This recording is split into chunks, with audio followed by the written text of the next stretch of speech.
Background बता दूं आपको कि देखें, हमें ज़मीन से क्रूड ऑयल मिला जिसको हम कहते हैं मिनरल ऑयल।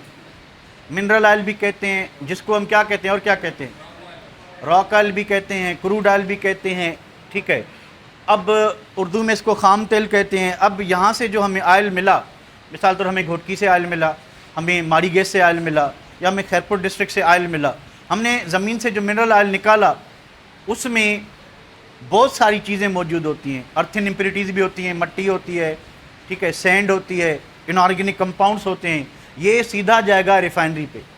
जब हम कभी भी गाड़ी रुकती है पेट्रोल पंप पे तो ऊपर कंपनी का नाम लिखा होता है, भाई पीएसओ हो गया, शेल हो गया, ठीक है, या बकरी हो गया, ठीक है। तो ये सारे जो है ना, ये रिफाइनरीज़ हैं, ये रिफाइनरीज़ के नेम हैं ये। और अटक हो गया जैसे, ठीक है। तो ये सारी रिफाइनरीज़ हैं जहाँ पे कच्चा तेल जाता है, क्रूड ऑयल जाता है, और वो क्रूड ऑयल की क्या करते हैं, फ्रेगमेंटेशन करते हैं, उसकी कैरेक्टराइजेशन करते हैं, उसकी सेपरेशन करते हैं। और ये जो फ्रैक्शन होती है इनकी, जो कैरेक्टराइजेशन होती है या आइसोलेशन होती है, यानी पेट्रोलियम में जितने भी कंपोनेंट हैं उनको फ्रैक्शनल डिस्टिलेशन के थ्रू क्या किया जाता है, सेपरेट किया जाता है। फिर जिसका जैसा यूज़ होगा उसी तरह से वहाँ भेजा जाता है, ठीक है। तो जब कच्चे तेल की, क्रूड ऑयल की रिफाइनिंग की गई तो हमें C5 से C10 तक जो कंपोनेंट मिलेंगे इसको हम कहते हैं गैसोलीन। इसको हम क्या कहते हैं, गैसोलीन को ही हम क्या कहते हैं, पेट्रोल कहते हैं। अब गाड़ी में जो पेट्रोल डलता है वो ये होता है, ठीक है। पेट्रोलियम नहीं डालेंगे गाड़ी में, ठीक है। अब यहाँ पे बुक में पेट्रोलियम वर्ड यूज़ किया गया है। पेट्रोलियम की रिफार्मिंग नहीं होती, पेट्रोल की होती है, ठीक है। किसकी होती है, पेट्रोल की। पेट्रोलियम में तो एक कार्बन से लेके, पेट्रोलियम आपको देगा एक कार्बन से लेके 50 कार्बन तक, ठीक है। तो पेट्रोल सिर्फ C5 to C10 होता है। अब C5 to C10 तो होता है, यानी पेंटेन से लेकर डिकेन तक, 5 कार्बन वाले को पेंटेन कहते हैं, 10 वाले को डिकेन कहते हैं। पेंटेन से लेकर डिकेन तक हम कोई भी जो आपका कंपोनेंट है वो एज अ पेट्रोल यूज़ कर सकते हैं, गाड़ी में भर सकते हैं। अब पेट्रोल जो है अच्छा है या बुरा है, उसकी क्वालिटी जो है, एक उसके लिए एक स्टैंडर्ड होता है। The standard is called octane number. The standard is called octane number, यानी पेट्रोल कितना अच्छा है कितना बुरा है वो उसका ऑक्टेन नंबर डिसाइड करेगा, ठीक है। अब ऑक्टेन नंबर क्या होता है उस पर भी आते हैं, ठीक है। ऑक्टेन नंबर एक स्टैंडर्ड है।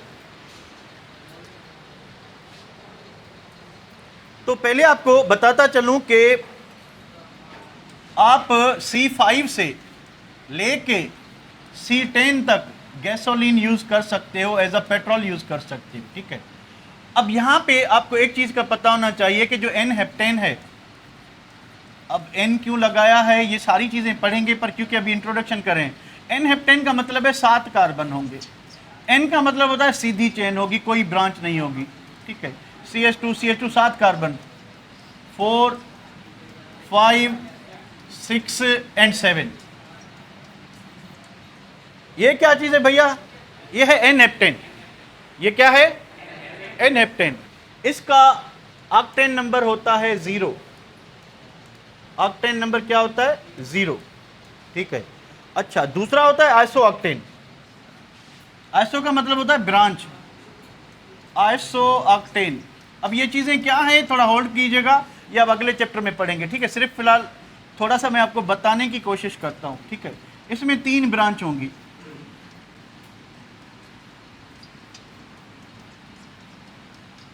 इसका नाम है आइसो ऑक्टेन।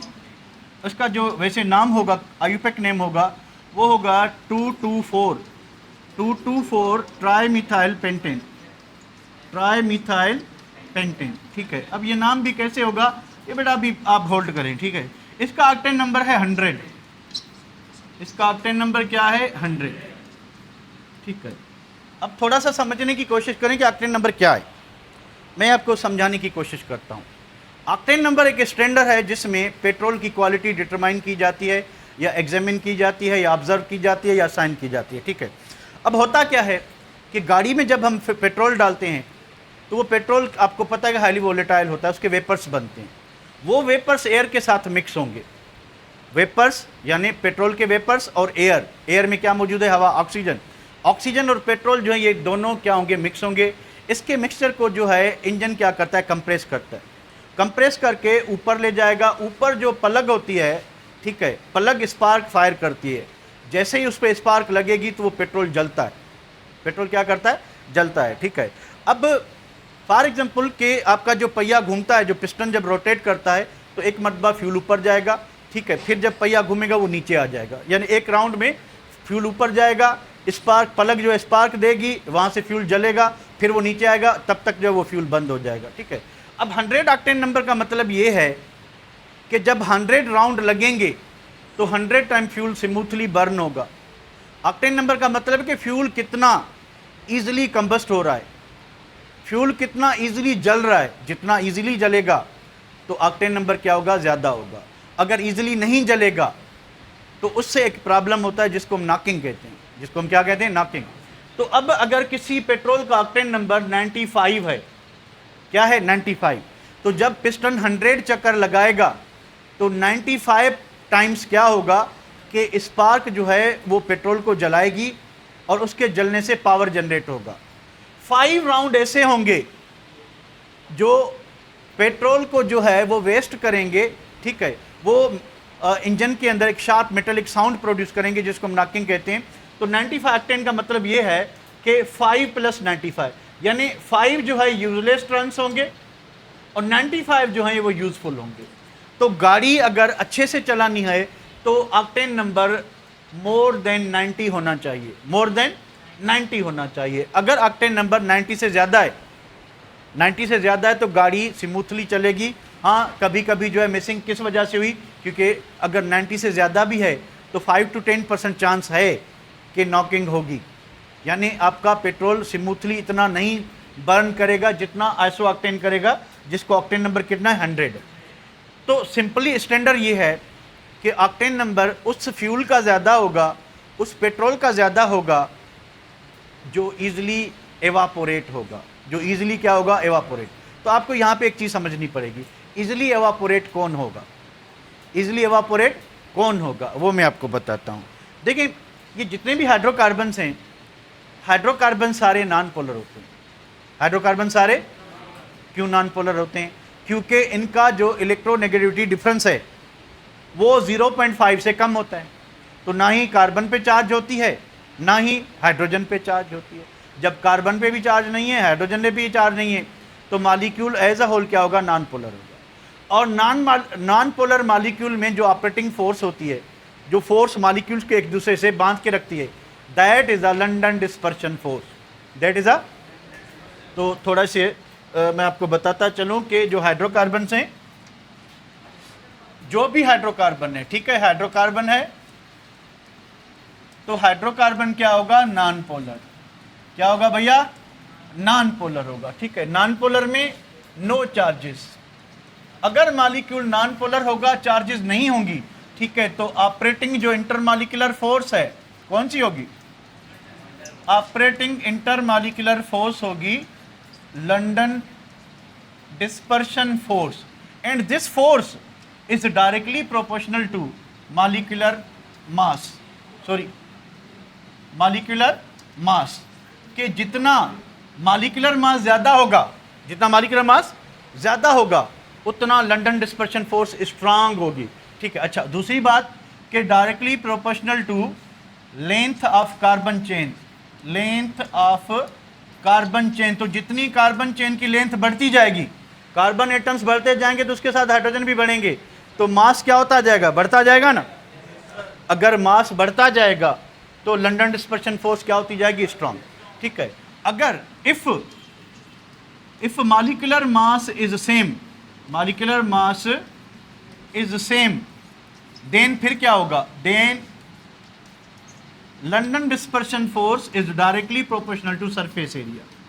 अब ये थोड़ा जहन में रखना, this is the important point for London dispersion force. थोड़ा सा गौर करना कि वैसे normally London dispersion force molecular mass change होने से वेरी करती है। फिर जब हमने आइसोमर पढ़ा था तो आइसोमर में क्या होता है कि आइसोमर्स का मॉलिक्यूलर मास सेम होता है, मॉलिक्यूलर मास, पर उनकी स्ट्रक्चर डिफरेंट होती है।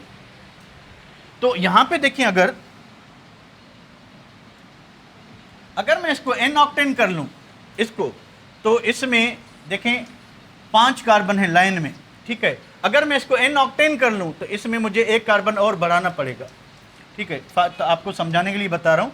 तो इसका सरफेस एरिया ये है ऑक्टेन का, और आइसो ऑक्टेन का सरफेस एरिया ये है। तो मुझे बताएं, ऑक्टेन का सरफेस एरिया ज़्यादा, आइसो ऑक्टेन का क्या है, कम है। तो यहाँ से अंदाज़ा लगाएं।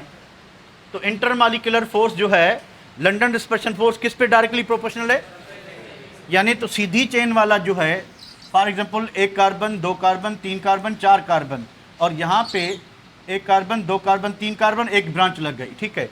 तो सरफेस एरिया किसका ज़्यादा है, कितने कार्बन वाले का, ये होगा आपका एन ब्यूटेन, चार कार्बन है, ये आपका होगा आइसो ब्यूटेन, ठीक है। तो ब्रांच लगने से इनका मॉलिक्यूलर फार्मूला चेंज नहीं होगा, वो वही होगा C4H10, पर हाँ किस में फर्क आ रहा है, सरफेस एरिया में फर्क आ रहा है। तो सरफेस क्या हो जाएगा, ब्रांचिंग बढ़ाने से छोटा हो जाएगा, और सरफेस छोटा होने से क्या होगा, इंटरमॉलिक्यूलर फोर्स पे क्या असर हो रहा है, इंटरमॉलिक्यूलर फोर्स वीक हो जाएगी, इंटरमॉलिक्यूलर फोर्स वीक हो जाएगी। अगर सरफेस ज़्यादा होगा तो इंटरमॉलिक्यूलर फोर्स भी क्या होगी, ज़्यादा होगी, ठीक है। अगर सरफेस कम होगा, कैसे कम होगा, ब्रांचिंग से। तो जितनी आप स्ट्रेट चेन से कार्बन निकाल के ब्रांच में डालेंगे तो सरफेस क्या पड़ जाएगा, छोटा पड़ जाएगा। जब सरफेस छोटा पड़ जाएगा तो इंटरमॉलिक्यूलर फोर्स कम हो जाएगी। अब मान लें कि आपके पास दो लिक्विड हैं, एक आपके पास मान लें कि एन पेंटेन है, ब्यूटेन गैस होती है, तो हम इसकी बात कर लेते हैं, बल्कि वापस आते हैं। तो आपके पास एन ऑक्टेन है, ठीक है, आपके पास आइसो ऑक्टेन है, नो ब्रांच, तीन branch, one branch, two branch and three branch, ठीक है। तो तीन कार्बन जो हैं सरफेस उनका छोटा है, और तीन कार्बन ज़्यादा है किस में, एन ऑक्टेन में। तो इंटरमॉलिक्यूलर फोर्स किस में ज़्यादा होगी,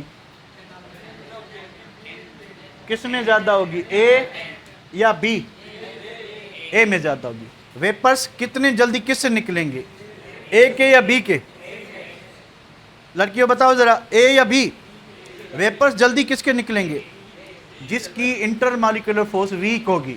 और वीक किसकी है, इसकी है, वीक किसकी है, इसकी है। जिसकी इंटरमॉलिक्यूलर फोर्स वीक होगी वो इजीली वेपोराइज होगा, और जो भी पेट्रोल इजीली वेपोराइज होगा वो स्मूथली कंबस्ट होगा, उसका ऑक्टेन नंबर क्या होगा, ज़्यादा होगा। तो अगर आपको एन ऑक्टेन देखना पड़े और आइसो ऑक्टेन देखना पड़े तो दोनों में ऑक्टेन नंबर किसका ज़्यादा होगा, आइसो ऑक्टेन का। ऑक्टेन नंबर किसका ज़्यादा होगा, बॉइलिंग पॉइंट किसकी ज़्यादा होगी, एन ऑक्टेन की। वोलेटिलिटी किसकी ज़्यादा होगी, आइसो ऑक्टेन की। ऑक्टेन नंबर किसका ज़्यादा होगा, आइसो ऑक्टेन का, ठीक है। नॉकिंग कौन ज़्यादा करेगा, एन ऑक्टेन करेगा। तो ये सारी प्रॉपर्टीज़ इंटरमॉलिक्यूलर फोर्सेस पे डिपेंड करती हैं।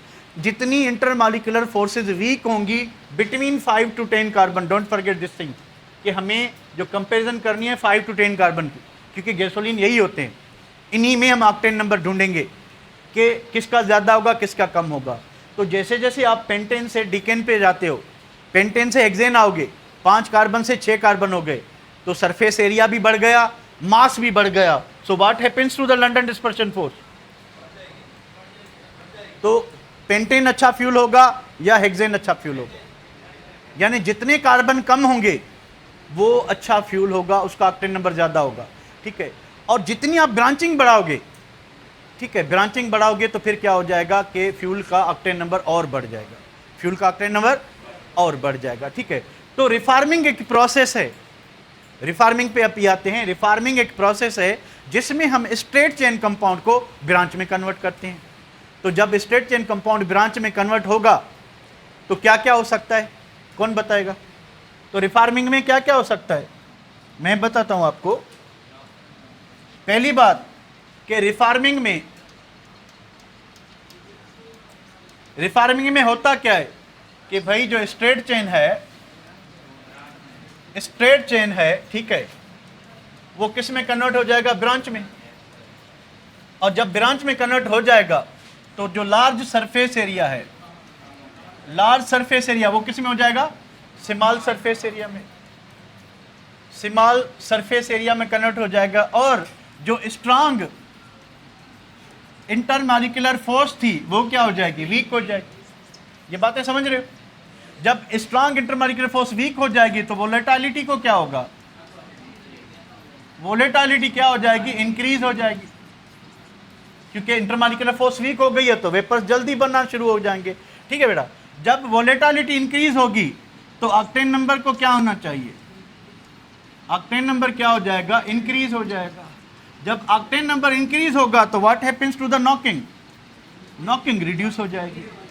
नॉकिंग क्या होगी, नॉकिंग रिड्यूस हो जाएगी और डिक्रीज हो जाएगी। ठीक है, तो ये सारी बरकतें जो हैं, ये सारी खूबियां जो हैं वो रिफार्मिंग में मौजूद होती हैं। पहला काम ये कि रिफार्मिंग हम ऑक्टेन नंबर को इम्प्रूव करने के लिए करते हैं। रिफार्मिंग का मैकेनिज़्म क्या है कि हम कोई ना कोई कैटलिस्ट यूज़ करेंगे, नॉर्मली प्लैटिनियम यूज़ करते हैं।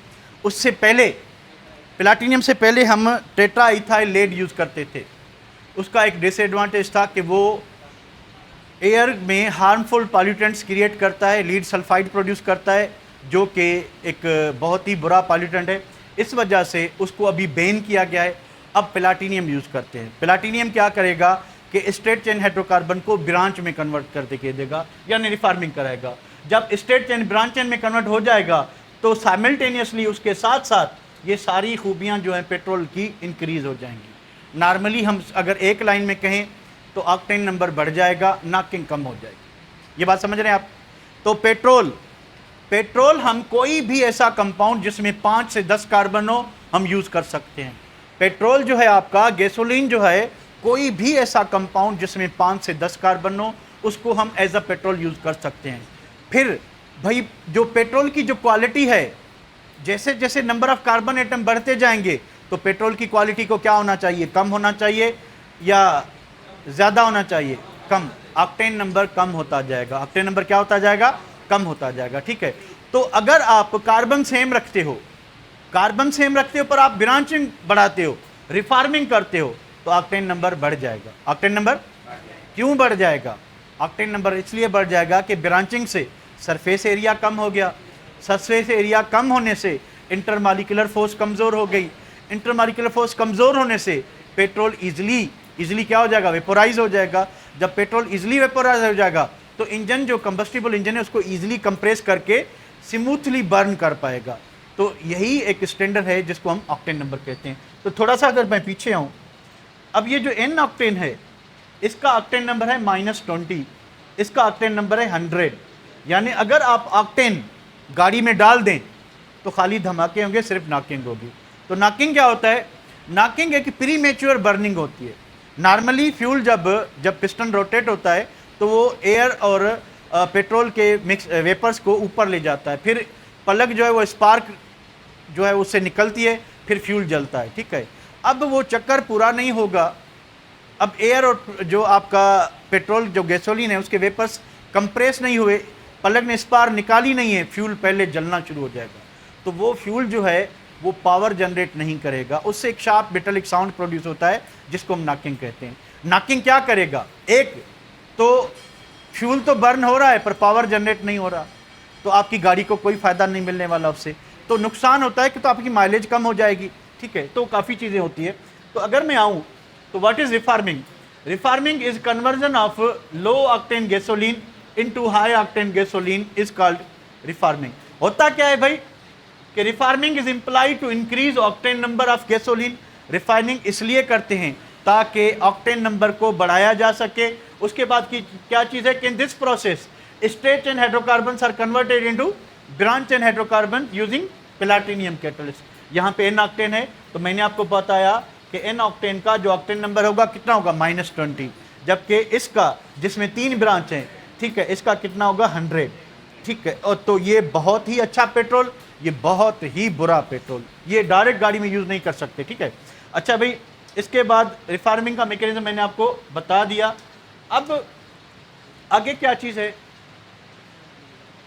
कि ये जो रिफार्मिंग का प्रोसेस है इसके लिए हमें क्या चाहिए, हाई टेम्परेचर चाहिए। The process requires high temperature and high pressure. The petrol of low octane, अगर पेट्रोल कम क्वालिटी का होगा, अगर पेट्रोल लो ऑक्टेन होगा, काज नॉकिंग व्हेन इग्निटेड, यानी जब इसको जलाएंगे internal combustible engine due to improper combustion, यानी वो पेट्रोल जिसका ऑक्टेन नंबर कम होगा वो इम्प्रॉपरली यानी प्रॉपरली बर्न नहीं होगा, इस वजह से नॉकिंग जो है प्रोड्यूस होगी। Knocking produce sharp metallic sound, इससे एक साउंड प्रोड्यूस होगा जो कि इंजन में जो है वो इंजन की इफ़िशियंसी को रिड्यूस करता है और गाड़ी की माइलेज को कम करेगा, क्योंकि जो फ्यूल जला है ड्यू टू नॉकिंग वो आपकी माइलेज वो आपको नहीं देगा, पावर जनरेट नहीं करेगा। उसके बाद क्या है कि high quality gasoline tends to produce less knocking, कि अगर हमारे पास हाई ऑक्टेन फ्यूल होगा जिसका ऑक्टेन नंबर ज़्यादा होगा तो वो लेस नॉकिंग करवाएगा, स्मूथली बर्न होगा, गाड़ी की माइलेज अच्छी होगी, नॉकिंग नहीं कराएगा, एंड कम्बस्ट स्मूथली, आसानी से जलेगा। उसके बाद the quality of petrol is determined in its ability to of fuels resistance to knocking, कि पेट्रोल कितनी रेजिस्टेंस ऑफर करता है अगेंस्ट नॉकिंग या कितनी कम नॉकिंग करता है, तो इससे पेट्रोल का स्टैंडर्ड मेजर किया जाता है, और इस स्टैंडर्ड को हम क्या कहते हैं, हम ऑक्टेन नंबर कहते हैं। क्या कहते हैं? Octane number. ठीक है, the octane number is a standard to measure resistance of fuel against knocking, के ये एक इंटरनेशनल स्टैंडर्ड है कि फ्यूल कितना विथस्टैंड करता है अगेंस्ट नॉकिंग। डेफिनेशन हमारे बुक में नहीं है, पर डेफिनेशन इसकी ये है, अगर आप किसी भी फ्यूल का ऑक्टेन नंबर डायरेक्टली मालूम कर सकते हैं तो वो ये है कि अगर आपके पास volume percentage of isooctane यानी 224, ये जो हमने ऊपर जो दिखाया था, यानी आइसो और एन हेप्टेन, इन दोनों के मिक्सचर में इसके वॉल्यूम कितना है, इसका वॉल्यूम 100 पार्ट्स में। फॉर एग्जांपल अगर 90 आइसो है और 10 एन हेप्टेन है तो ऑक्टेन नंबर 90 होगा। ऐसे क्यों? क्योंकि इसका 100% वेटेज है, इसका 0% वेटेज है इसका, तो जितनी परसेंटेज इसकी होगी वही ऑक्टेन नंबर कहलाएगा। अगर आइसो ऑक्टेन 80 है और ये 20 है तो ऑक्टेन नंबर कितना होगा? 80 हो जाएगा। अगर मान लें कि आइसो जो है, थोड़ा सा आपको घुमाऊं, आइसो जो है वो 35 है और ये 15 है, तो बताएं ऑक्टेन नंबर क्या होगा? बताएं ऑक्टेन नंबर क्या होगा? 70 होगा भाई। 35 प्लस 15 कितना हुआ? 50। 50 प्लस 50 100, तो 100 में इसके कितने पार्ट हो गए? 70। इसके पार्ट कितने हो गए? 30। यानी 100 पार्ट्स में आइसो ऑक्टेन की परसेंटेज क्या है वो आपको ऑक्टेन नंबर से पता चलेगा। ठीक है, तो यही इसकी definition. The octane number is a fuel's ability to resist knocking. अच्छा, सेंटेंस रिपीट हो गया है। प्रीवियसली, पहले प्लाटिनियम की जगह, क्योंकि प्लाटिनियम बहुत महंगा है, प्लाटिनियम की जगह हम टेट्राइथाइलीड यूज़ करते थे। अब टेट्राइथाइलीड क्या होता है? ये 3 मरतबा एंटी टेस्ट में क्वेश्चन आया है। इसको एंटी नॉकिंग एजेंट भी कहते हैं। तो अगर आप टेट्राइथाइलीड एन ऑक्टेन में अप्लाई कर रहे हैं और एन ऑक्टेन आपको 3 ब्रांच वाला आइसो ऑक्टेन दे रहा है जिसको हम 2,2,4 ट्राइमिथाइल पेंटेन कहते हैं, तो नॉकिंग खत्म हो जाएगी, क्योंकि 100 ऑक्टेन नंबर का मतलब ये है कि 0 नॉकिंग। ठीक है, तो या अगर कोई और फ्यूल है आपके पास था एन हेप्टेन, उसमें आपने 2 ब्रांच लगाई, तो 2 ब्रांच लगाने से एन हेप्टेन का जो 0 ऑक्टेन नंबर था वो बढ़ जाएगा। अब कितना बढ़ता है? वो 100 नहीं होगा पर बढ़ेगा।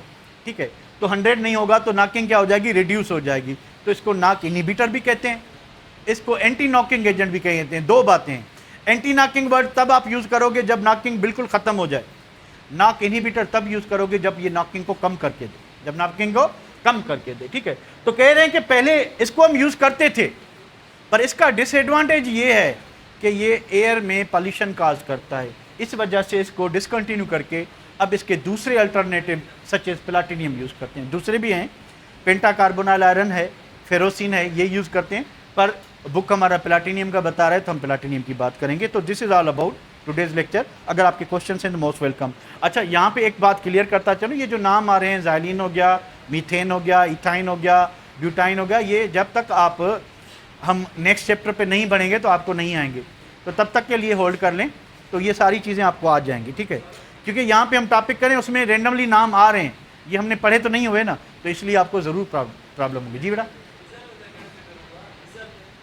डीजल का स्टैंडर्ड C10 नंबर में होता है, C10 नंबर। ठीक है, तो quality of petrol octane number में, डीजल की C10 नंबर में। C10 नंबर में हम क्या देखें? आइसो ऑक्टेन नहीं, हम देखें पेंटाडीकेन कितना है, सॉरी हेक्साडीपेन, यानी C16 कितना है। जितना C16 की परसेंटेज होगी, अब किसके साथ इतना मुझे भी पता नहीं है, तो जो डीजल है उसकी जो क्वालिटी है वो C10 नंबर में डिटरमाइन करते हैं। और कुछ बेटा इसमें जो हमारा कोर्स है उसमें पूछें, एनी प्रॉब्लम? जाएं ब्रेक करें, मैं लेके आपको सेंड करता हूँ बेटा, देखिए मैं लेके सेंड करता हूँ, स्क्रीनशॉट में भेजता हूँ आपको।